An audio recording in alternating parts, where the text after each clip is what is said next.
Today's lecture, I'm talking about chapter 26, the development of the American West in the late 19th century. So in this period after the Civil War, the late 1800s, how does America tame the Wild West or settle or cultivate this vast amount of resources west of the Mississippi? This was opened up after the Civil War. The government is going to encourage westward migration through railroads and land grants, and we want to see how it plays out. One of the ways I've always taught this is with this old AP essay prompt. This prompt that you see on the screen here was used many years ago on an AP exam. I believe it was a long essay, so no documents. But the prompt said, "For whom and to what extent was the American West in the late 19th century a land of opportunity?" Now, it did not give you this bulleted list that I've kind of put on the screen here: farmers, miners, women, African Americans, cowboys, Native Americans, big business, railroad executives. But those were the for whom. The prompt is wanting you to think through those different groups of people, those different demographics. And then to what extent, and it's very easy to look and say, well, for some of them, the American West was very much a land of opportunity, and others of them not so much at all, really, or it seemed to be, but it wasn't. Keep this prompt in the back of your mind. I think this will help you to think in the right way as we go over a lot of the material. I'm just going to use for this lecture, I'm just going to use the chapter 26 PowerPoint. I've actually already got it pulled up here with PowerPoint, but I'm going to use this PowerPoint, and it's a lot of slides. I think it's got 108 slides. I'm only going to go through maybe 10 or 15 of them, but the whole thing is there for you to read in detail. And as we go through that PowerPoint, I will go to different groups, and we'll try to answer that prompt indirectly. All right, I'm going to start with slides 5 and 6. The whole first part of this PowerPoint deals with Native Americans. To what extent was the American West a land of opportunity for Native Americans? Opportunity is going to be shrinking and shrinking all throughout this time period for Native American tribes. One thing to know about is the reservation system. After the Trail of Tears, when Native Americans were marched westward, the agreement was, hey, we won't bother you. Just go to those western lands and you can live your life as you want. As we approach the Civil War, and then immediately after the Civil War, that kind of free reign is going to dissipate, and Native Americans are going to repeatedly be met with, conduct treaties, and try to shrink land holdings to put tribes onto reservations. So pre-Civil War, the goal was removal from the East, removal. Post-Civil War, it's about reservations. And really what these reservations are doing is they're trying to break up this idea of tribal land holdings. Before, Native Americans kind of saw their land as communal, like the tribe owns it, and they were nomadic. They would move from one area of land to another frequently, depending on the different species or the wildlife or the climate. But now our federal government is saying, no, you need to contain your tribe to this area. And really, eventually, even after the reservation system, they're going to start breaking it down and say, you need individual land ownership. So this is going to be a shrinking opportunity for Native Americans. I'm going to skip up here to number 9. As this happens, the Native population will recede and there's going to be violence. A couple violent engagements, something called the Sand Creek Massacre, and then a response by the Native Americans called the Fetterman Massacre, or Fetterman's Annihilation. 1864, so this was during the Civil War. White soldiers attacked and massacred 400 Indians. A few years later, in 1866, Native Americans fought back and slaughtered 81 whites. There is a growing violent confrontation taking place in the American West between white military officers during the Civil War and after, and then responses by Native Americans. Perhaps the most famous and the first big violent clash is what's known as the Battle of Little Bighorn. This took place. Let's see.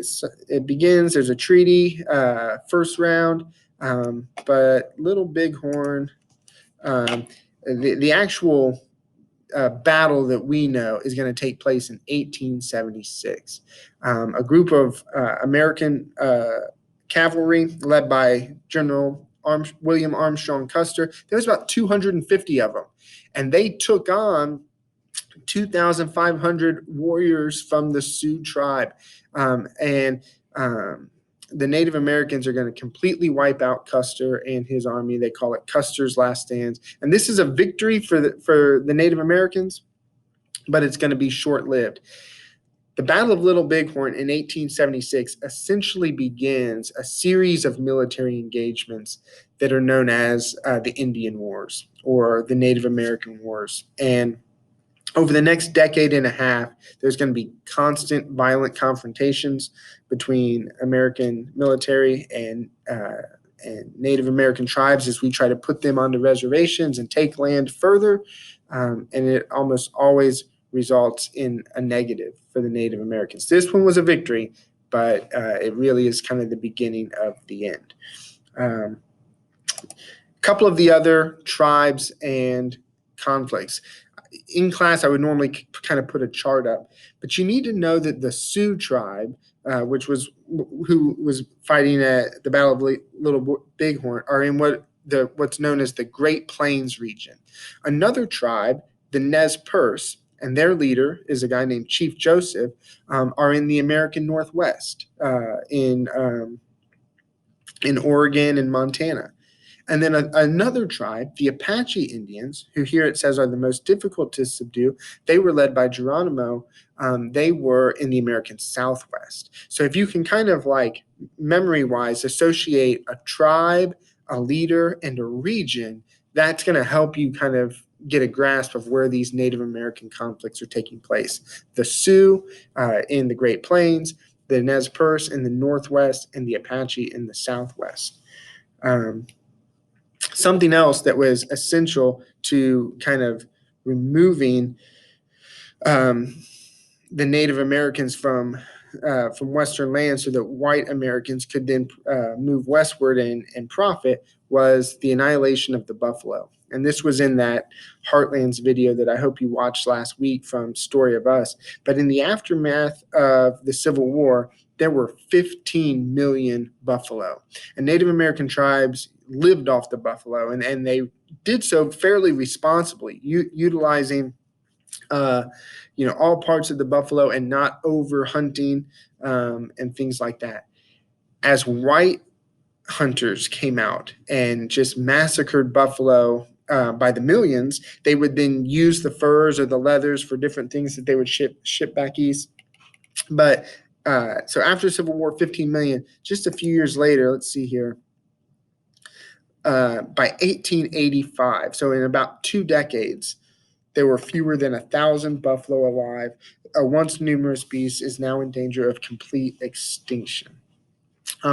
When Native American tribes could not roam nomadically and just kind of go where the buffalo are, but as that became more and more scarce, it made it easier for the government to then round Native Americans onto reservations.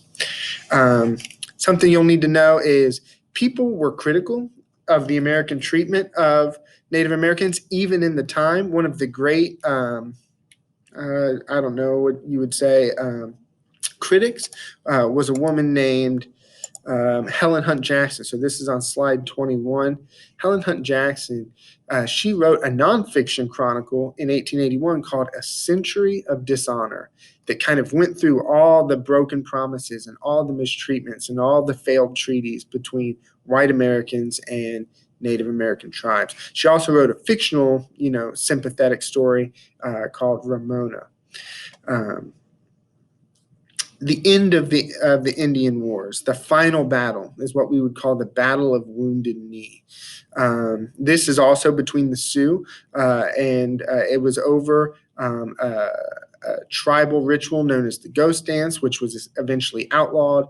And then American troops came in and kind of decimated 200 men, women, and children. We call this the massacre at Wounded Knee. This took place in 1890. Remember, Little Bighorn was in 1876. So that's about your 14, 15-year window of real violent conflicts. And with this massacre, all Native American tribes at this point will now be contained to reservations and will not be roaming wildly in the American West. There's a picture here. I'm going to skip up a little bit to just show you how Native American landholding shrunk over the years. So 1790s, after the Trail of Tears, Native Americans were basically told you can go west and have all this land. But then in the 1880s and 90s, those tribal land holdings, those reservations just got smaller and smaller all the way up to today. This map also mentions the Dawes Act. So that's where I want to go back to that and explain the Dawes Act. The Dawes Act is called the Dawes-Severalty Act. And it is a view of Native Americans that is going to force civilization on them. It's going to force Native Americans to denounce their own culture and to assume the traditional white Christian Protestant, almost capitalistic culture. Forced assimilation. The way this worked is it would set up individual Native Americans with land, but then say you're not really a citizen and you don't really own it until you go through a process of assimilating behaviors. You would need to, learn English. You would need to go through a period of years to gain citizenship. And once you've done all this and kind of become a rugged individualist, then many years later, you could become an actual American citizen and have your little piece of land that was against your culture anyway. This forced assimilation doctrine of the Dawes Act remained the cornerstone of American government policy for decades. It will be reversed in the 1930s during FDR's New Deal, but even then, that's a little too late. Much Native American culture is lost in the time period. Okay, so that's a little bit of the Native American story in the American West and some of the interactions between the American military and government with them. To what extent was it a land of opportunity? It wasn't really at all. I do want to briefly talk about miners, so I'm going to jump up to slide 38. Mining, from dishpan to ore breaker. The discovery of precious metals throughout the American West served as a magnet, and it drew people out. One of the slides that I skipped over talks about the idea of boom towns. One of my favorite movies growing up was this movie called Tombstone, and how people would flock to these boom towns for a chance to get rich in the mines. We know how that happened with the gold rush in San Francisco. After the Civil War, there are various mineral discoveries in Nevada and Colorado that really encouraged miners to come out. One of the cool things about these mining towns is how women and men did find opportunity. Women could run boarding houses, work as prostitutes, which might not be the most reputable job, but it was a form of independence, economic independence, and with that came political rights. Frontier equality for women. Women were able to vote in the West. Wyoming was the first state to grant female suffrage, and this was long before women could vote in the East. So that's just something quick about mining. Again, to what extent was it an opportunity? Certainly there's opportunity for women there. In terms of like the get rich quick, it actually failed probably more than it succeeded in terms of somebody moving west, but there is opportunity there in those boom towns. Another group, cowboys. And again, this was in that video on the Story of Us about the long drive. Railroads made the long drive, and then railroads unmade the long drive. So the American cowboy, what is that job? It was the herdsman who, on his horse, with his lasso, with his pistol, would drive a herd of cattle from Texas up to Kansas to then be able to be shipped, slaughtered and shipped on the Transcontinental Railroad. That first Transcontinental Railroad in 1869 that connected San Francisco to Omaha, Nebraska, and then back east through Chicago is what kind of starts this beef bonanza. And you need cowboys to drive the herd. However, by the 1890s, when you get other transcontinental railroads, including the Great Southern one through Texas, you no longer need cowboys to really drive the herd. So really about a decade, maybe 20 years is the heyday of the cowboys. And you needed to be tough and independent. And the cowboy, I think, has much more of an impact on the American psyche. Think of all the movies and kind of that rugged individualism than maybe it practically played in that short decade. One thing, and I don't know that there's any slides on this, many cowboys were African Americans and people of color. So that there is an opportunity if you had been a former slave or your family had been sharecroppers and tenant farmers, you could escape and have a sense of individual autonomy in the West as a cowboy. The final group that I would talk about are the farmers, and this overlaps a ton with your assignment on populism and some of the talk there. But the West provided abundant land and opportunity for somebody to move out there and start over. The Homestead Act, which was passed during the Civil War, allowed a settler to acquire as much as 160 acres of land, and the only condition for that was that you would live on it for 5 years and improve it. So it was very cheap to do this, at least to get started. However, as farmers moved west, they had to face all kinds of obstacles. The biggest ones were debt, the elements, drought and tornadoes and plagues of locusts and other things that would destroy your crop. They faced debt, the elements of weather.